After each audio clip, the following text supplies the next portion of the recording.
سورت الکوثر مکی سورت ہے، 1 رکوع ہے اور 3 آیات ہیں۔ اس سورت کا دوسرا نام سورت النحر بھی ہے۔ اس کے شان نزول میں ایک روایت آتی ہے، دلائل النبوہ میں ہے کہ جس شخص کی اولاد یعنی بیٹا مر جائے تو عرب اس کو ابتر کہتے تھے۔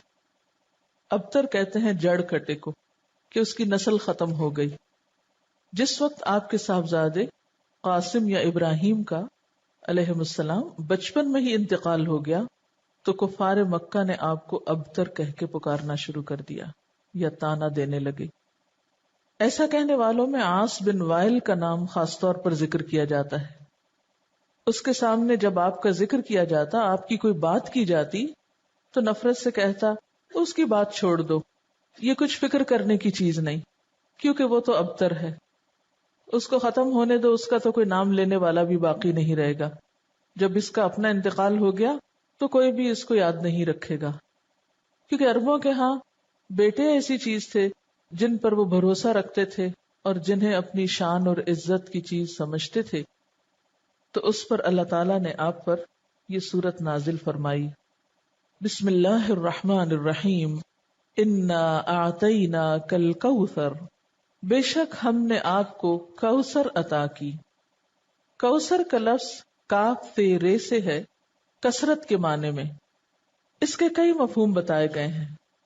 ایک معنی تو اس کا خیر کثیر سے کیا گیا ہے کہ بہت کثرت سے ملنے والی خیر اور بھلائی، کیونکہ کوثر کے لفظ میں بھی مبالغہ پایا جاتا ہے، اس کا لفظی معنی ہی خیر کثیر بنتا ہے، تو بعض نے اس کو لفظی معنی میں لیا ہے۔ پھر اسی طرح اس سے مراد وہ نہر بھی لی گئی ہے جو جنت میں آپ کو عطا کی جائے گی۔ پھر اسی طرح اس سے مراد وہ حوض بھی ہے جس سے آپ اپنی امت کو پانی پلائیں گے۔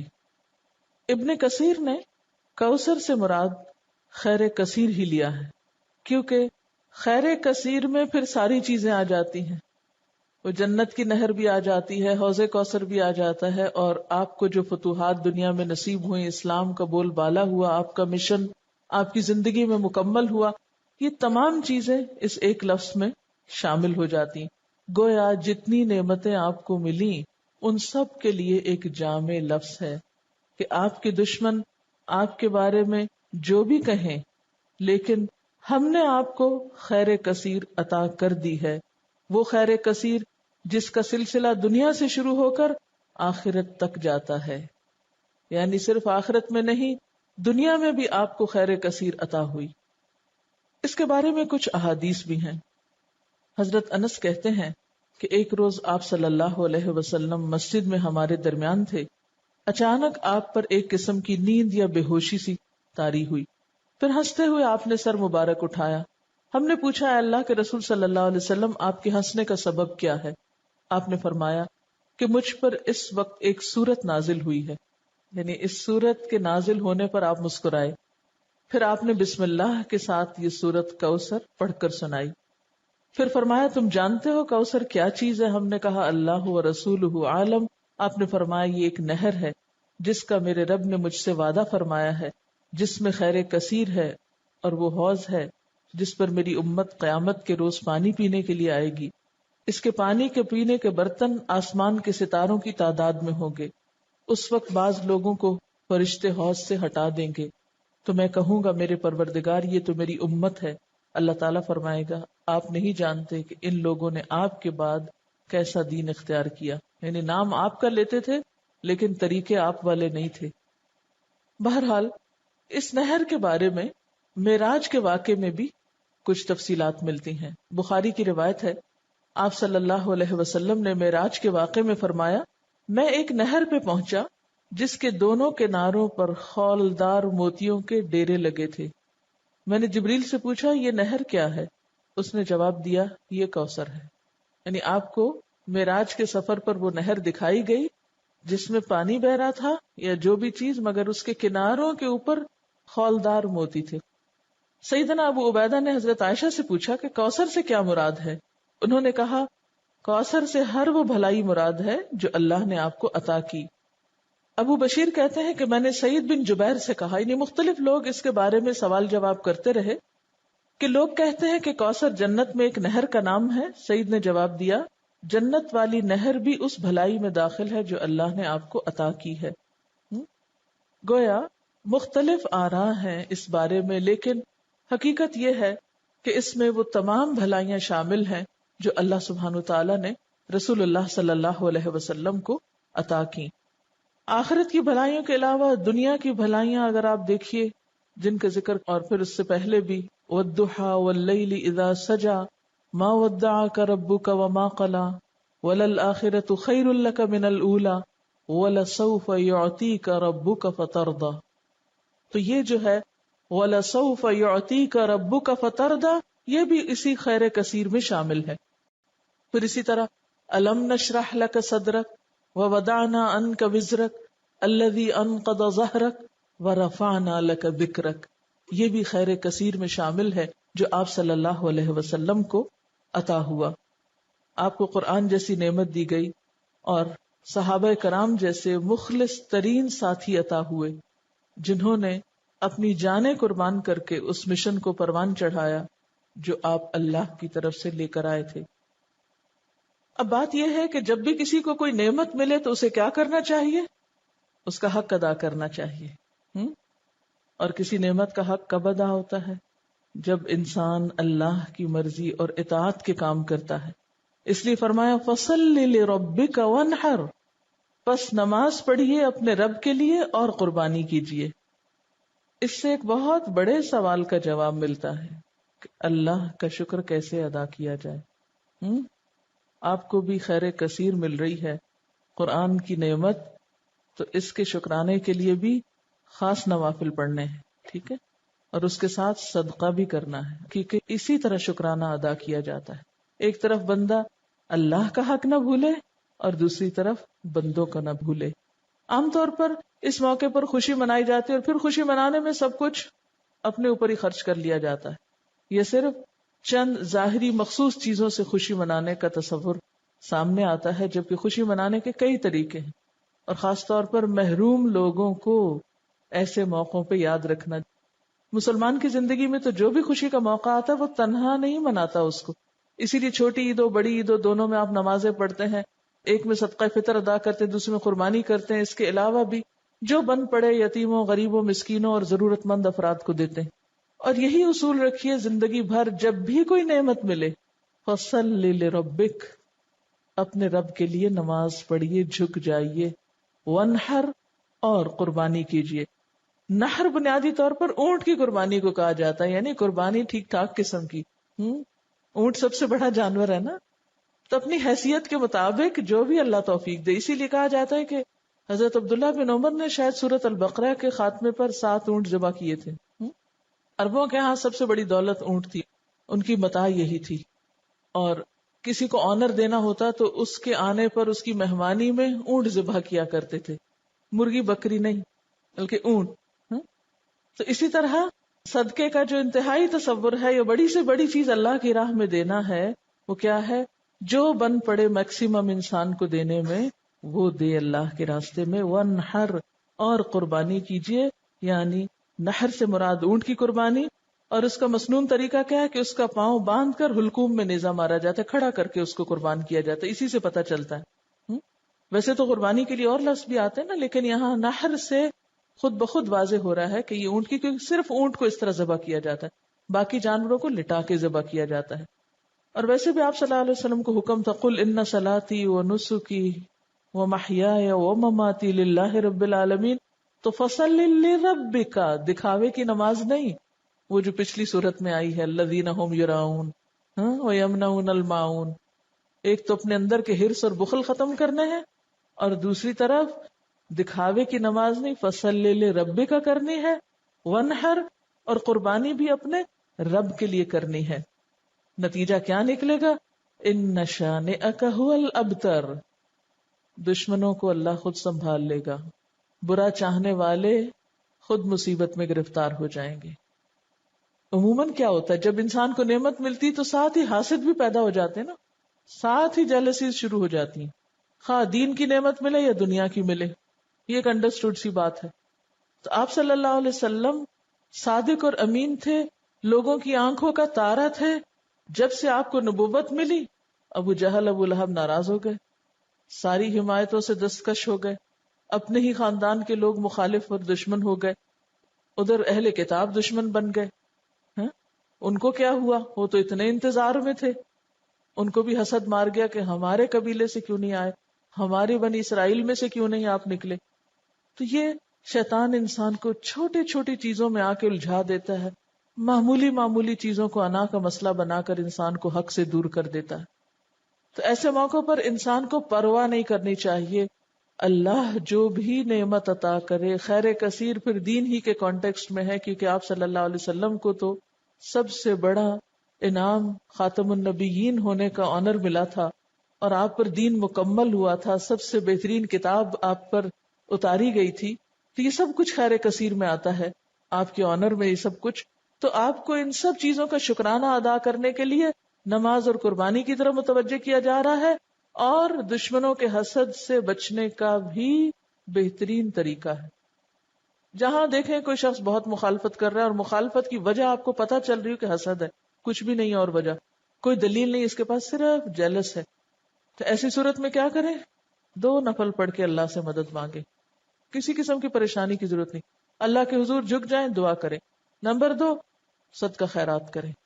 یہ 2 طریقے دنیا میں انسان کو پروٹیکٹ کرتے ہیں. وَاسْتَعِینُوا بِالصَّبْرِ وَالصَّلَاةِ، اور دوسری طرف صدقہ اللہ کے غضب کو ٹھنڈا کرتا ہے اور انسان کو آفات سے بچاتا ہے. اور نماز کے اندر پھر دعا بھی شامل ہے. ادھر سے مصیبت اتر رہی ہوتی ہے، ادھر سے دعا اٹھ رہی ہوتی ہے، جو بھاری ہو وہ دوسرے پہ غالب آ جاتی ہے. فرمایا ان شانئک ھو الابتر، تیرا دشمن جڑ کٹا ہو جائے گا، اس کا کوئی نام لیوا باقی نہ رہے گا. شانع کہتے ہیں بغض رکھنے والے دشمن کو، عیب لگانے والے کو. شنآن قوم پیچھے لفظ آپ پڑھ چکے ہیں، اسی روٹ سے ہے. ایسا دشمن جو بدخواہ بھی ہو اور کینہ پرور بھی ہو، عداوت بھی رکھتا ہو، بغض بھی رکھتا ہو. اور یہ دشمنی کا تیسرا اور انتہائی درجہ ہوتا ہے. قریش مکہ آپ کے ایسے ہی دشمن بن گئے تھے، تو اس لیے آپ صلی اللہ علیہ وسلم کو تسلی دی جا رہی ہے، آپ کا نام بلند رہے گا. وَرَفَعْنَا لَكَ ذِكْرَكَ، اور آپ کے دشمن جڑ کٹے ہو جائیں گے. اور یہ حقیقت آج دیکھیں ہر نماز میں، ہر اذان میں، دنیا کے اربوں خربوں مسلمان دن میں کئی دفعہ آپ کا نام سنتے ہیں، پڑھتے ہیں، درود شریف پڑھتے ہیں آپ پر.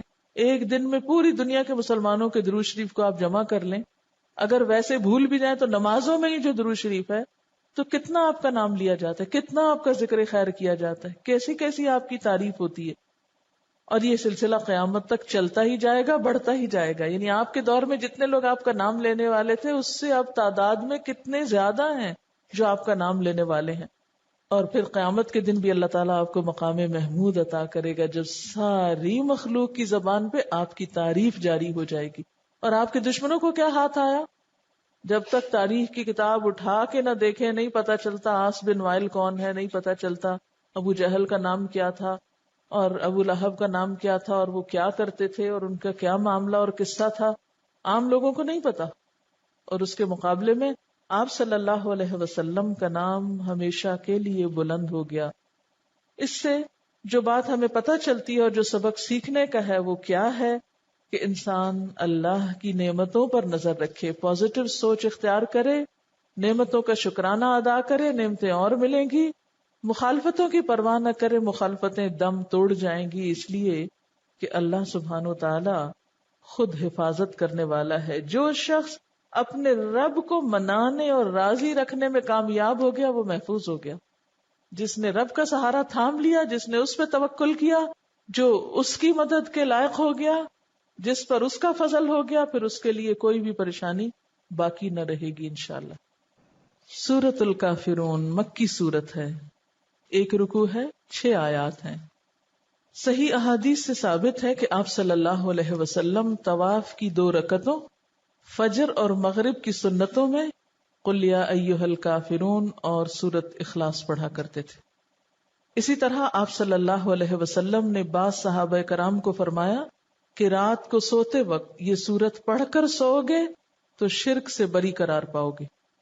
تو رات کو جہاں بسمک اللہم اموت و احیا پڑھتے ہیں وہاں اس سورت کو بھی پڑھا کریں. بعض روایات میں آپ کا عمل بھی بتلایا گیا ہے. یعنی آپ صلی اللہ علیہ وسلم کے پڑھنے کا طریقہ بھی پتہ چلتا ہے. حضرت عائشہ فرماتی ہیں کہ آپ صلی اللہ علیہ وسلم نے فرمایا کہ فجر کی سنتوں میں پڑھنے کے لیے 2 صورتیں بہتر ہیں، سورت کافرون اور سورت اخلاص. بعض صحابہ نے آپ صلی اللہ علیہ وسلم سے عرض کیا کہ ہمیں کوئی دعا بتا دیجئے جو ہم سونے سے پہلے پڑھا کریں.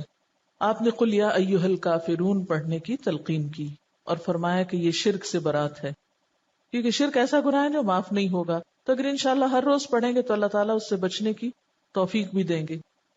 حضرت جبیر بن مطعم فرماتے ہیں کہ آپ صلی اللہ علیہ وسلم نے ان سے فرمایا کیا تم یہ چاہتے ہو کہ جب سفر میں جاؤ تو وہاں تم اپنے سب رفقا سے زیادہ خوشحال اور بامراد رہو، تمہارا سامان زیادہ ہو جائے؟ انہوں نے عرض کیا بے شک میں ایسا چاہتا ہوں اے اللہ کے رسول صلی اللہ علیہ وسلم.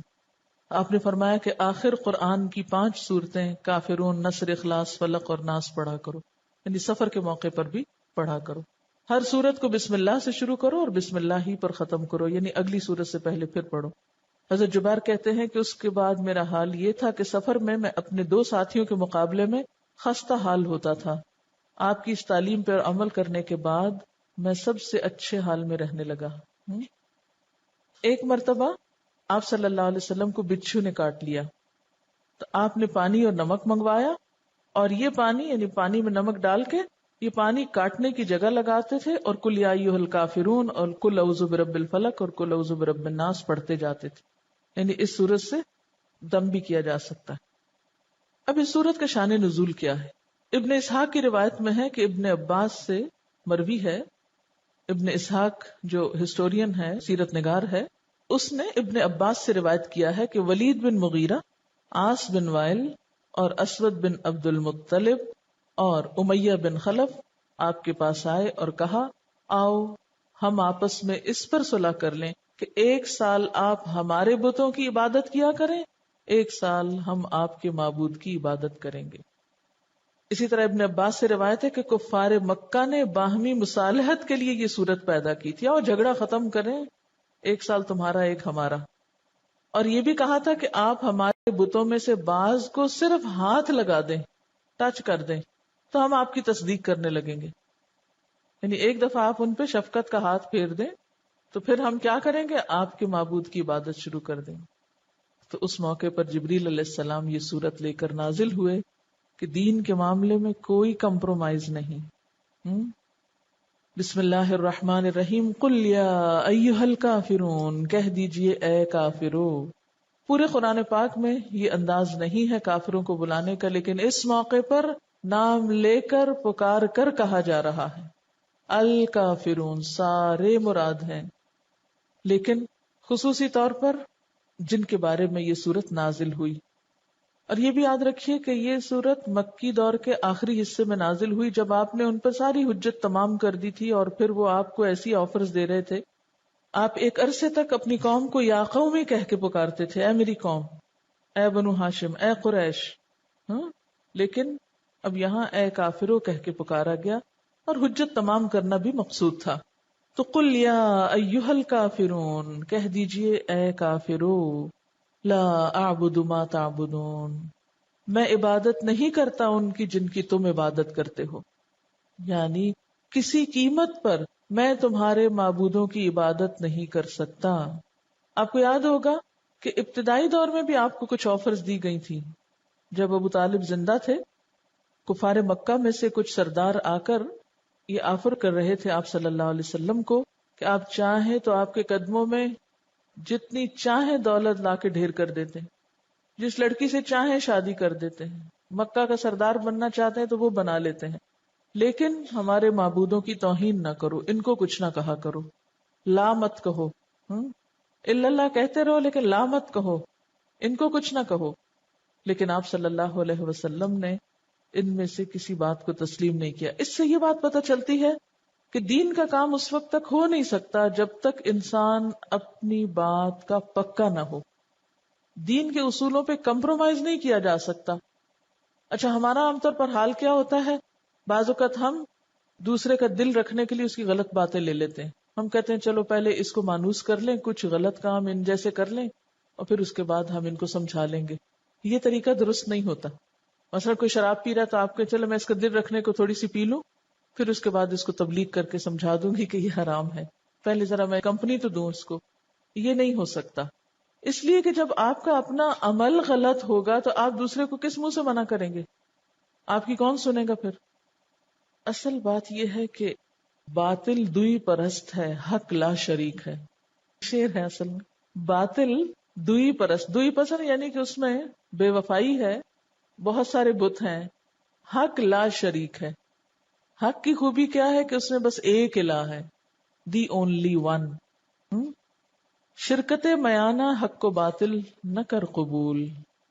ہمیں کیا حکم ہے کہ کچھ باطل کی چیزیں، کچھ حق کی چیزیں، کچھ ملغوبہ سا دین بنا کے وہ اختیار کر لو، یہ نہیں کرنا. روشنی روشنی ہے، اندھیرا اندھیرا ہے، حق حق ہے، باطل باطل ہے.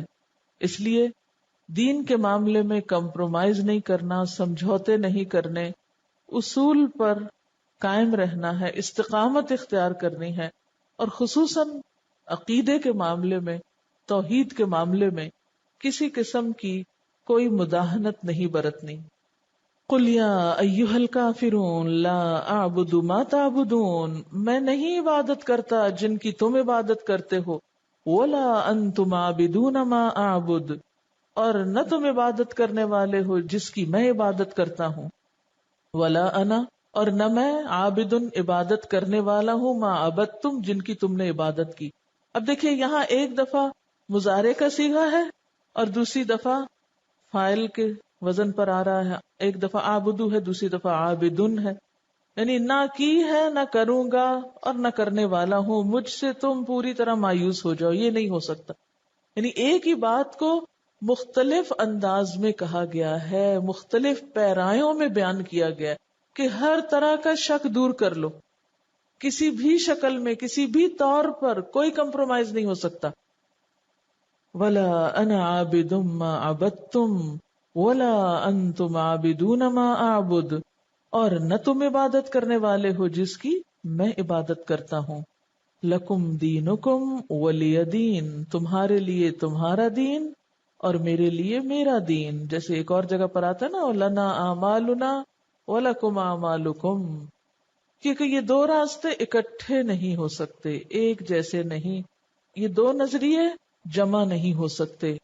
وما امروا الا ليعبدوا الله مخلصین لہ الدین، وہاں تو اللہ کے سوا کسی کی عبادت کا بھی حکم نہیں، خواہ وہ ریاکاری ہی کی قسم کیوں نہ ہو.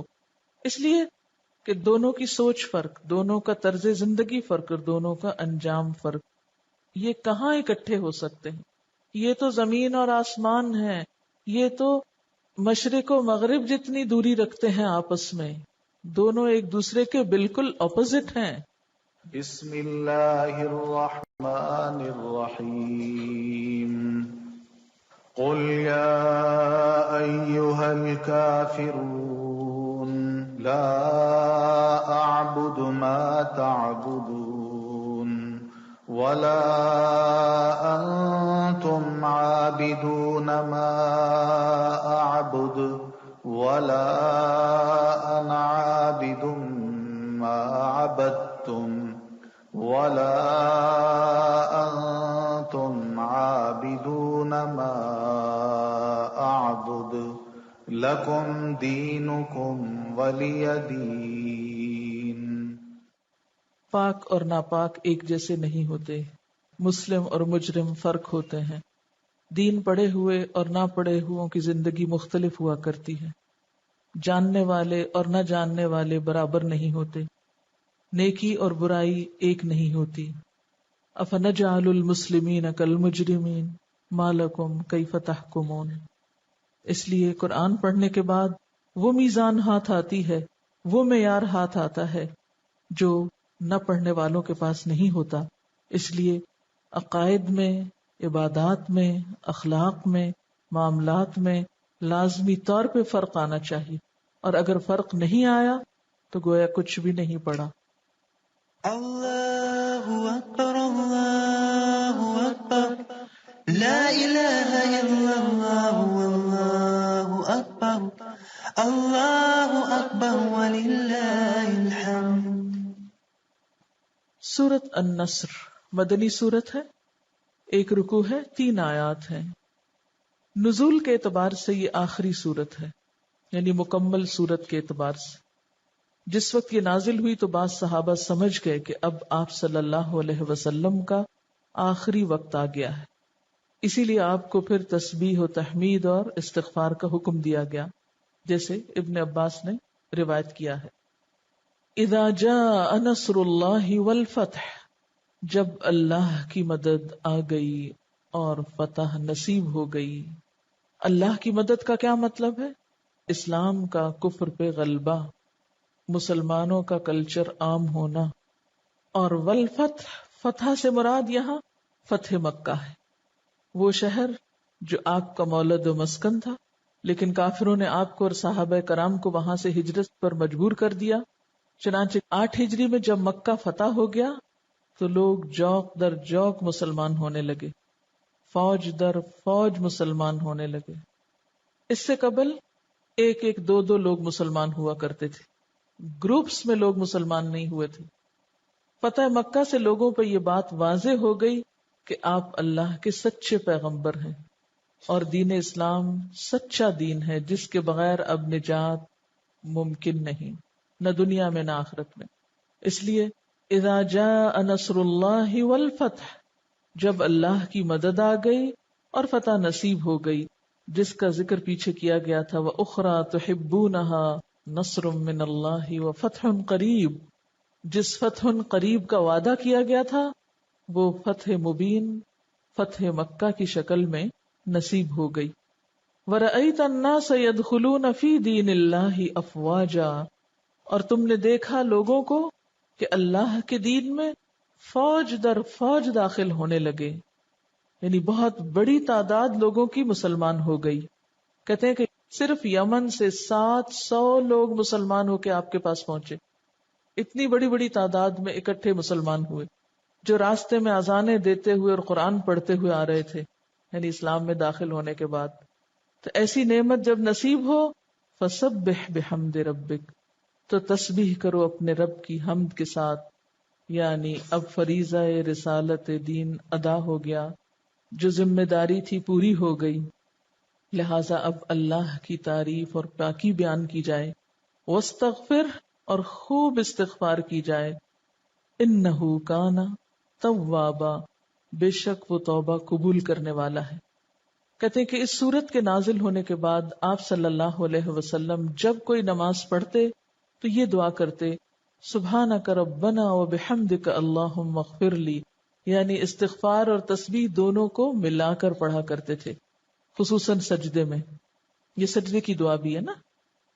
اور اس کے علاوہ اٹھتے بیٹھتے آتے جاتے یہ دعا پڑھتے تھے، سبحان اللہ وبحمدہ استغفر اللہ واتوب الیہ.